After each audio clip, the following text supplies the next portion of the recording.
when you're going to start anything, you want to have a strong why.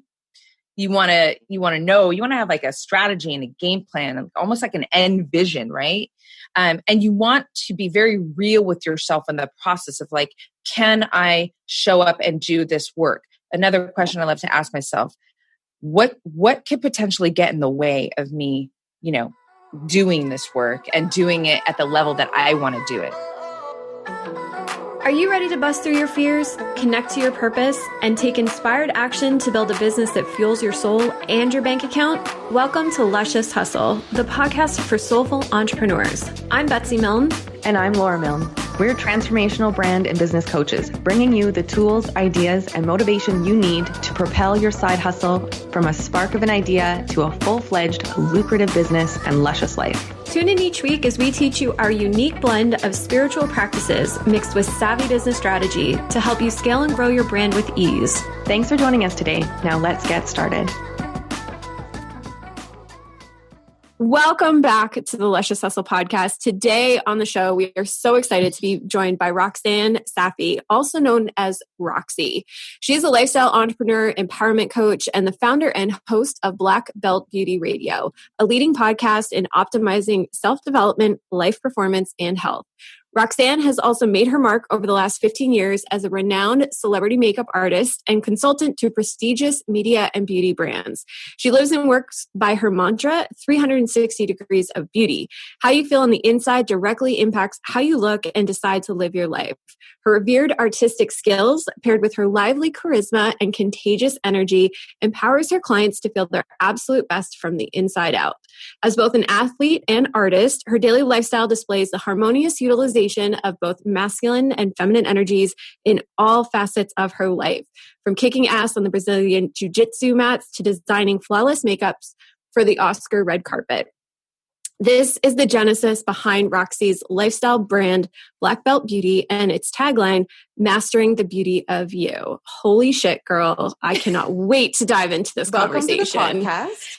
Thank you. I'm so excited to be here with both of you. I mentioned before we hit record that I've been a fan of your podcast, of both of you girls, since the beginning, and it's been so fun to watch you guys just develop your brand and your podcast. I love your content. I love your guests. So I'm really happy to be here with you guys. Thank you so much. Oh, you're so welcome. Thank you so much.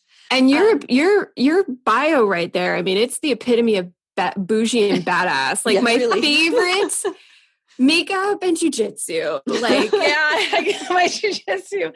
Yeah, it's the very, I guess you can say that it's a unique combination, but honestly, it's really been me my whole life. I'm one of 5 siblings. I have 3 brothers, and they're all younger, but like right behind me. And then I have an older sister. So, my dynamic for my entire life has been this mix of, sport and lipstick, for like Rocky has been my life hero forever. But at the same time, I've always been really into, just like creating with, whether it's makeup, making jewelry, painting on the walls. I grew up painting and drawing. So there's always just been this really balanced, I guess is the word, or harmonized is really the word that I prefer. Blend of just, like edge and beauty at the same time. Yeah. Oh, I love that. And the use of the word edge is actually perfect to describe the because the masculine, the divine masculine is always like, there's that edge to it. You're just sitting at that edge. There's that really like focused energy. And then the feminine is more flowy. So maybe let's start there. Like we talk a lot about masculine and feminine on this podcast. Where did that evolve for you? Like your deeper understanding of that? Yeah. So it's interesting because I didn't study this, and I know that there's a lot out there that you can really dive into and study. And to this day, girls, I still haven't picked up some book and like, let me learn more about the masculine and feminine energy. But when, one of the greatest compliments, and great in the sense of I appreciate it, but also great in the sense of like volume that I get so often from men and women, is like, man, you're so badass. I really like, and I am here's the masculine part of me. Like I'm very analytical, like at the same time as being very creative. So I really like to break things down. It's like, what does that even mean? Badass, right? And so when I think about badass, I think of this kind of edgy, strong, powerful energy, right? And it's something that, throughout my life, because of a lot of things, actually, because of the challenges that I faced in my childhood, because of, being an athlete competitively, for the younger part of my years, I was a competitive runner and I had the dream of going to the Olympics. FloJo was my idol. And then I started surfing and everything changed. Having 3 younger brothers who there was no, you're a girl and I'm a boy. It was like, I can kick your ass doing pull-ups. And they weren't like, oh, a girl beat me. It was like, yeah, my sister can beat me. That was a small window because now they're all ridiculous. But so, yeah, they're like all athletes.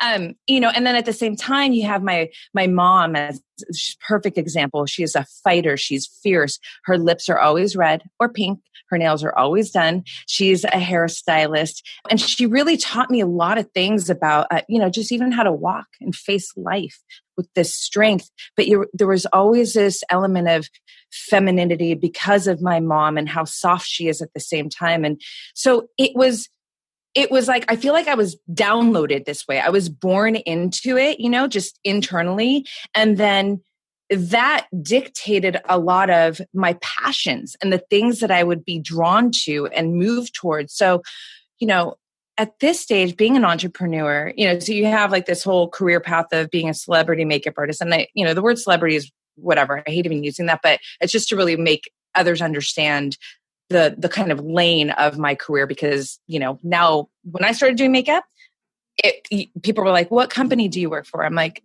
no, I don't work for a company.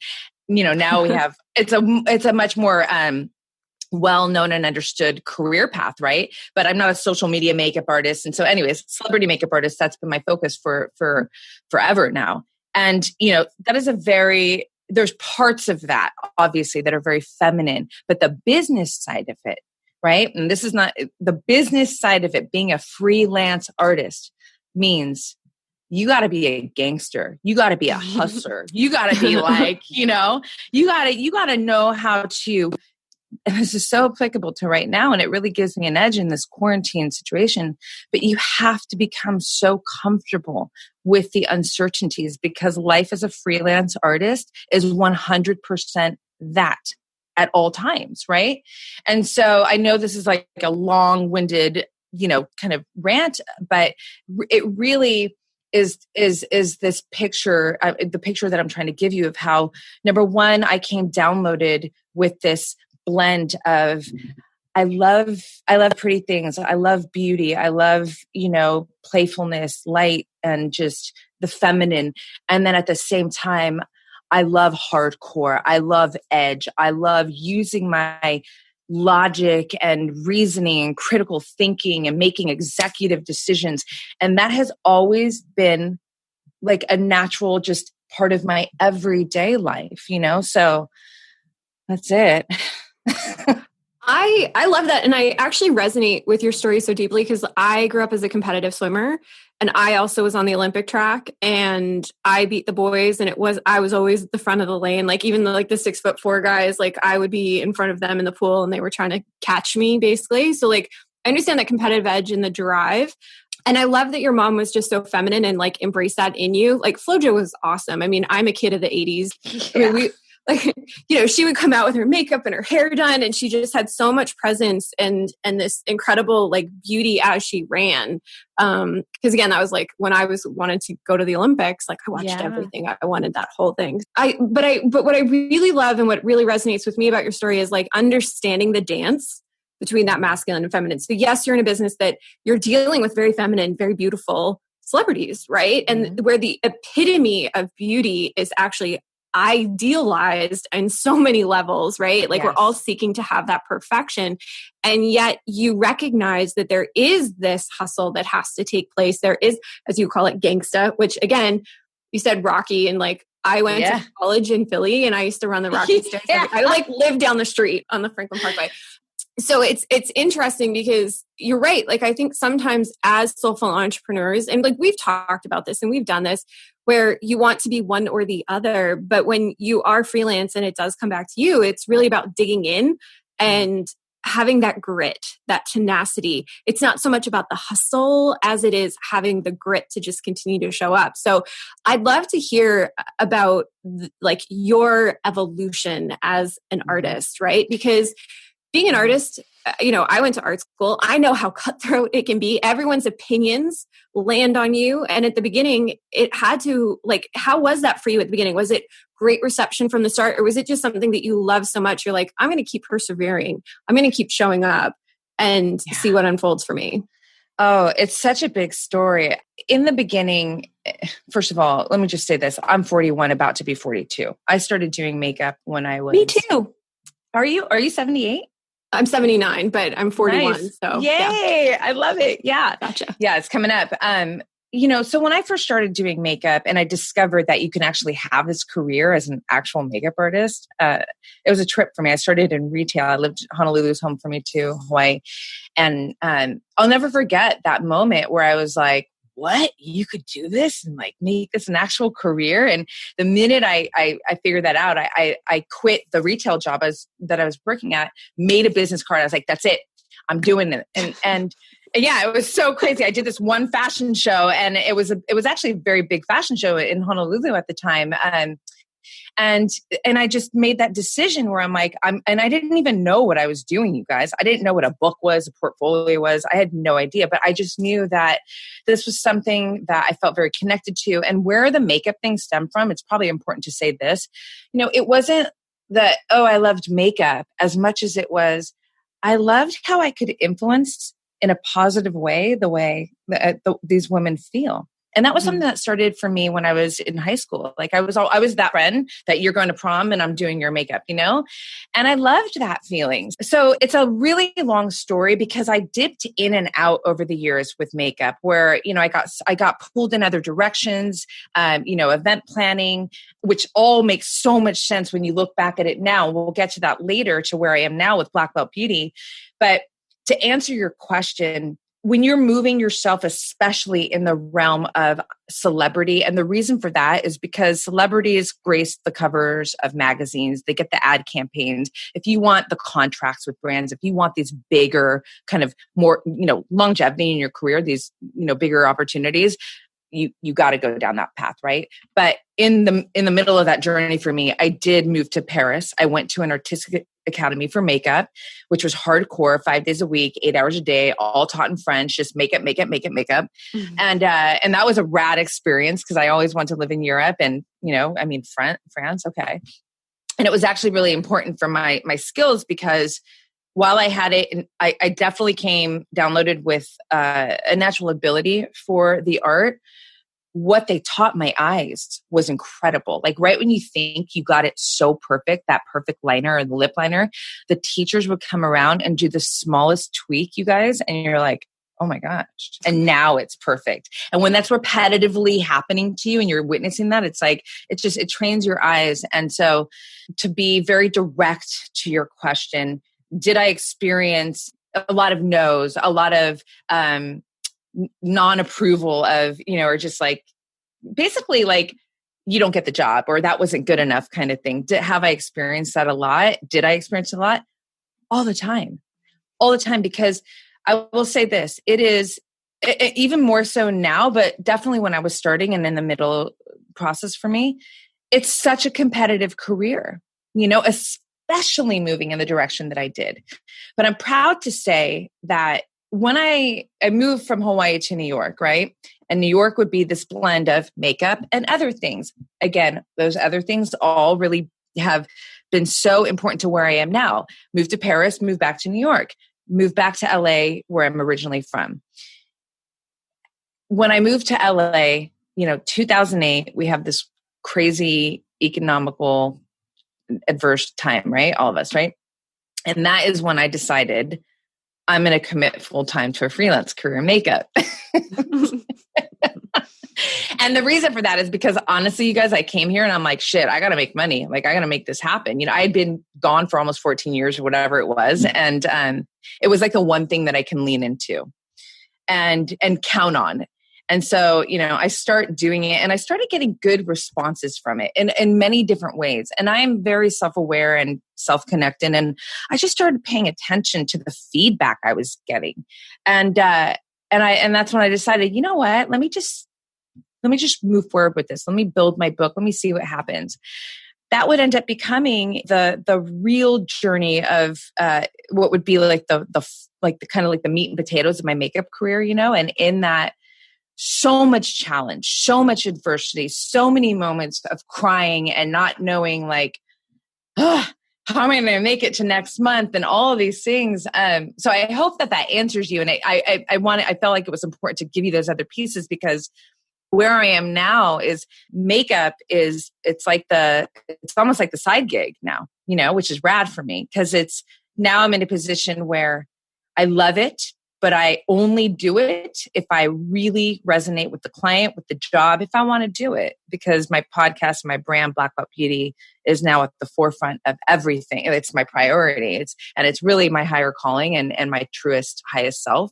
So I give you a lot there, but but it's also relevant, Yeah, no, I love that. And I think I'm curious then, because it sounds to me like you built the makeup, the career in makeup, the freelance career from a place of uncertainty, right? Freelancing is always inherently uncertain. And then you were able to build your business from that experience of uncertainty and you being your own safety net, really. And I think that's really amazing. So, but have you had, what is your experience in terms of wrestling with that demon of uncertainty, making peace with it, understanding how to ground yourself when you have a moment where you're like, I don't know how I'm going to pay my rent this month. Because lots of people, you started your business at a time in 2008 when everyone was facing that in America. Yeah. And now we have a time in our world where people all over the globe are potentially facing that problem. So what do you do to ground yourself in the moment and be like, hey, no, it's okay. I can dig in. It's not the end of the rope yet. Yeah, well, I think because I have always what I call seek the fight. Like I've always positioned myself to move towards the challenges that stand guard at my growth, my ideals for myself and for my life. And I have proof that no matter how hard it was, no matter how holy shit, how am I going to get this done? How am I going to get past this? Something would always happen. And I think the key moments that I can extract for you and those something would always happen. I've been writing my whole life, journaling. Okay. So think of like Marcus Aurelius meditations, a lot process, perspective, philosophizing on life, checking in with myself. I have a very, very deep relationship with myself. And I think that what I have done is I do this kind of check-in of like, where are you right now? Are you doing what you genuinely want to be doing? Like, is this really the work that you want to be doing? Okay, answer that question. Yeah, it really is. Do you really believe that you are doing your best with who you are right now, what you have right now, what you know right now? Tomorrow could be a different story. Most likely will be. Can you answer that and everything has to be honest or else none of this even matters? Yeah. Okay. So then, and do you have proof that you have gotten through very adverse, challenging moments in your life before? I do. Okay. So now what we need to do is we need to surrender. And it's the fucking hardest thing because it's so counterintuitive. It's like, oh, what? You let go? Yeah, you let go. Like I have chills. I can't see it, but I have chills. You let go. And a lot of people might go, well, how do you even do that? Because when you are being honest and when you continuously show up and you do the work and you ask yourself these questions and you are answering honestly, it's like, well, what else is there to do? We don't have enough time for me to tell you. And I don't even want to frame it as magical because that takes away from the truth of it. The things that have developed, we can call this visualization, manifestation, however you want to. I'm just telling you, girls, shit that has happened for me in my life is like, what? In the moments of like, you're watching the movie and you don't know how the girl's going to get through it. And something happens. Crazy, amazing things. But I think it's being honest with yourself on all levels. Like, are you are you on your highest path? What's your highest path? Are you lit up inside? Are you showing up and doing the work? Like, what's the feedback from that? Do you have any feedback that's telling you, even just from your own feelings about it? This is important introspective work that I am so passionate about sharing because I have proof that it works, in my own life. Yeah, I love that. Yeah. And, surrender is, well, it's so funny. The language that we use in the self-help world is very counterintuitive because like surrendering is like you're giving up. Yeah. To most people. Yeah. It's not letting go. It's like, oh, I'm surrendering. I'm giving up, but you're not giving up. It's a different way. And even using terms like the work, it's like, oh my God, I got to make space for the work this week. I got to journal. Right. And so it is very, very counterintuitive when you're new on the journey or you're knee deep in the journey and stuff isn't working. And somebody says to you, okay, well, now you need to surrender. And you're like, what do you mean I got to give up? I'm fucking fighting for this shit, right? Like I'm going. Yeah. And so, I really love the way that you're saying that. And it's true. Like that's how you manifest. Like you have to create the space for the thing to come into your life. It's this or something better. And understanding that that is part of the process. It's funny. I found myself recently stopping saying the work, like on myself, like I'm not doing any work on myself. It's more about, simply being present and asking the questions. But yeah, it's so funny the language that we use. So yeah. I'm curious then, was there like a surrender moment that led to Black Belt Beauty? And what was that moment like for you? Like, how did that evolve and take off? So I love this question because I think it's so relevant, especially, to your community. I knew in the middle of my makeup career, we'll just call it the middle, that this wasn't it for me. And it wasn't because something was wrong with it. It was, I actually wasn't even at the like more pinnacle moments of my career. I was still like super hungry and climbing, right? I just knew that there was like some other things because I will tell you this, makeup is not who I am. It's just something that I'm really fortunate to be really good at, right? So I never pressured myself when that thought would come to me of like, there's something more. I just knew. This is another piece that I think is so important that goes back to your last question. I've always been really, really good at listening to myself. People are like, oh, you're so brave. I'm like, yeah, okay, maybe. Sure. What I'm really good at doing is tuning out everybody else, taking all the valued opinions, the noise, everything, and just listening. Like, tell me, like, where do I need to go? What do I need to do? So now Black Belt Beauty, it's coming in. I don't know it's Black Belt Beauty yet. What I started to pay more attention to is the feedback that I was getting from people throughout my life. When you told me about this with diet, nutrition, because I'm a super geek about this stuff, that really made a difference for me. Oh, I'm at the market. What would Roxy do? We need an app. Wait, hold on. I wish you can send that email for me. Let me write this out. It could be a mindset, relationship, but people, I was realizing that I was creating impact in people's lives, right? So here comes the pieces together. And the thing for me, you guys, is I'm just sharing what I love and being who I am, right? But it was generating impact. And I was like, cool, okay. So then fast forward, I'm like, well, maybe I just start a blog, right? So Black Belt Beauty started as a blog where I was like, okay, talking beauty and training. And then that wasn't it for me, even though I love writing, but I was like, no, I don't want to become like, a Refinery 29. Like that wasn't my thing. And then, I got into podcasts because I'm such a geek and I love just like, I don't even have a Netflix account. I watch UFC fights and I watch podcasts and the occasional film. Legit. It's so real. I love downloading. Like I'm a growth mindset junkie. I just want to keep learning and adding layers. And so I really love this medium of podcasting, right? And so I was like, podcasting. And I don't really want to label myself, but I am more introverted, which people trip out on because I'm not shy and I'm, out here, but I'm with myself for the most part and I need to like recharge with myself. So I say that because I'm also not the girl who's like, I want to be on stage, everybody look at me. Podcasting, I'm like, you're over here in your little like bedroom or your closet, like we were talking about, just podcasting. So anyways, it took me 2 years before, thinking about, okay, podcast, because, when you're going to start anything, you want to have a strong why. You want to know, you want to have like a strategy and a game plan, almost like an end vision, right? And you want to be very real with yourself in the process of like, can I show up and do this work? Another question I love to ask myself, what could potentially get in the way of me, doing this work and doing it at the level that I want to do it, including my own stories and myself, right? So anyways, I do all this work for 2 years. And then finally I got to this point where I was like, it was like that last 6 months. I'm like, all right, girl, now you're stalling. Let's be real here. You've got everything, your name, the brand, what you want to talk about, long range, the kind of guests, like, black belt beauty. And now you're just being scared. Ooh, that's a gnarly thing for me. I'm like, what? Me scared? Like, no, let's go. So I confronted myself and I picked a date, and it was perfect because one of my very, very close friends is a UFC fighter. She had a fight it was the end of the year. And she said, I'll come on and be your first guest.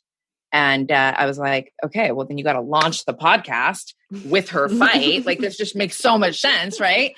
And so I did it, you guys. And it was so scary for me to put myself, hey, Instagram world, where all my beauty peers and brands and everybody knows me as Roxy, the makeup. They know me. If you know me in like real interaction, that actually this makes a lot of sense for her because I'm deep. See how many layers I'm giving you when you ask me one question. It's like we go all over. And nutrition, fitness, like I'm a lifestyle. Like, it's a real lifestyle. So it made sense, but it was so scary for me to put myself out there and just present this like new sort of identity, this new venture, this new everything. But it was the best thing that I did. I can't imagine. I mean, can you both? Your story is incredible, of how you met. And if you didn't take that chance, if you didn't listen and move forward and create, I mean, I'm so grateful you guys did because I love your podcast, and how many women have you affected? And no, but it's true though. I don't say anything that's not real. Like, I'd rather just be quiet, but like all the individuals that you get to, empower and support through your podcast and all the other things that you create, your coaching. It's just, can you imagine if you didn't do it? So that's how I feel about it. Long answer. Thank you for that. I actually know I cannot imagine if we had not done this. I really can't. But me either. When we started out, not many people were podcasting in the beginning of 2017. Like, that podcasting hadn't really blown up yet. And I'm so grateful that we had such beginners mindset, AKA totally naive, that we just got going before we really knew how scared we maybe should be. But I appreciate you sharing how scared you were, because that's, and if anyone takes anything away from that statement, it's like, yes, you will be scared. Everyone who's ever been successful at anything is going to be equal parts excited and scared. And you don't get to skip out on the scared piece. You don't get to skip out on it. No. And everyone thinks that somehow, well, if I just work on myself a little bit more, if I'll launch that business once I've done a little more personal development, and I'll do just some other things in my life, and then I'll be ready. And it's such an illusion. And it's so much better to just start messy, like we did. Just really messy, but we just did it wholeheartedly. And the that transparency, that authenticity will shine through and compensate for, all of our likes and our ums and our mumbling that happened in the, first few dozen episodes probably. But it's totally. Oh, it's so worth it. I think Marie Forleo was the one who said, if you don't look back and, feel embarrassed by, like your initial start, then you started too late kind of thing. And I love that. I don't necessarily look back and feel embarrassed, but what I can say is like, oh man, yes, the progress, the improvements. This is my favorite part. The clarity. You don't get clarity unless you're actually what I call, if you're not in the arena, if you're not actually in the fight, like in the game of it, I don't care how many workshops and books and research and all the things you do, you're never going to have that clarity on who you are, what you're doing, and the future things, that you want to create from this thing. It's just like, you have to get your hands in it. And like you said, it's like, yeah. And I do love putting this out there. Like, yeah, hell yeah, I was scared because I know a lot of, I'm a very, very confident woman, very confident. So what? I'm scared all the time, but that doesn't mean my fear of things, it's not a paralyzation fear. Like, there's fear that can like stop you in your tracks.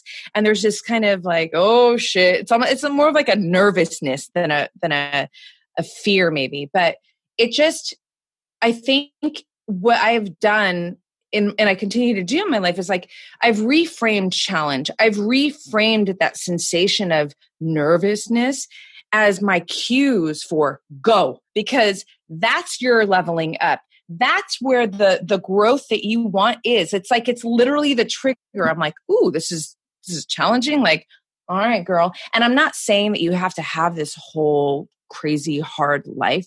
But what I will say is, those opportunities to grow are on the other side of those emotions, of the nervousness, of the fear, all of that stuff. So it's so important to, like one of the greatest takeaways from jujitsu, girls, is you got to get so comfortable with being uncomfortable. I've got men on me. We're in these gis. You can't breathe. It's hot. It's like, and it's like, you can't, you have to get comfortable in those positions, because when you lose comfort, you lose the centering, you lose the focus, you lose your ability to be present. When we are present, we can operate with composure. We can operate with intelligence. We can be more effective in our approach and in our attack, right? So, but yeah, it's important that when we feel this nervousness and the fear, it's like we need to investigate that more and not just shy away from it. Mm-hmm. Yeah. Okay, so this is a really great segue. So, and I can't believe how fast this conversation is going. So I'm curious then, we are in a time of uncomfortable, right? Like the quarantining and the pandemic and news and like all the shit, right? So what then does 2020 now look like for you? And how are you pivoting with your brand? Because I'm sure that there are women listening right now that are not paralyzed, but maybe they don't know what to do. So you seem like the chick that thinks ahead and that is uncomfortable with the uncomfortable. So what is your 2020 looking like? Is it on course to stay the course, or are you pivoting right now in your business, and what does that look like? Yeah. So great question. Thank you. For me, there's not too much that has changed. I mean, there's no makeup productions, but again, that's more of like my side hustle now. It's not a hustle, but it's like the side job. Honestly, you guys, I'm doing more work than ever, and I'm adding more layers to my brand and my business, not because of this, but from this, where, podcasting, as it doesn't require me to really be anywhere. I can do it anywhere, right? So it's not like the quarantine and the uncertainties of, what we're facing right now is really affecting that. I think I'm more driven and inspired right now to create more value, more content that's actually going to, when I'm sitting here trying to support our listeners to you guys, I want you to seek the fight in your life. Well, I'm like, okay, how are you going to help them do that? Like what's your methodologies? One thing that's really interesting for me is this is all innate. I didn't learn this from, it's easy to teach when you've been taught the thing, right? But when you have to dig from your own process and your own, it's like you're writing the book, right? That you want them to read. It's a lot of work. Anyways, I love that work. So for me, I'll just share with you, I have fun stuff. I'm making an actual journal that will help you become more self-aware, more self-connected, generate more self-love and self-confidence. I'm really excited. The launch is supposed to be June. We'll see what happens. There's a membership layer coming to blackbeltbeauty.com, which is going to be a lot of fun too. There's just things basically that I am inspired more than ever. I have like this extra fire in me to develop and to get out, at a healthy pace, but almost more immediate, knowing that I feel like COVID-19, the quarantine, has revealed everyone's Achilles heels, plural, because I'm sure it's more than one.